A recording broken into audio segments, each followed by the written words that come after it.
Hi, good day. Please introduce yourself. My name is Marjorie Pineda. I'm 27 years old. I have one child, 7 years old. I am solo parent. I am a high school graduate. Why do you want to work in Hong Kong? I want to work in Hong Kong because I want to earn money to provide my family needs. Do you have working experience abroad as a domestic helper? No, but I have an experience in the Philippines for 2 years.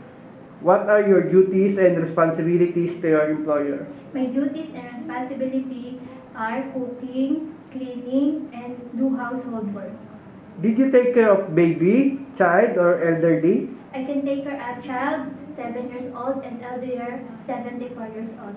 Can you tell us how can you take care of them? I can take care of them, children, bathing, feeding, and help to do her homework.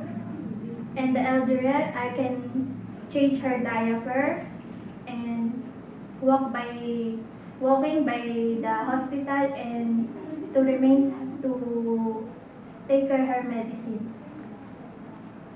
Aside from taking care of them, what is your skills?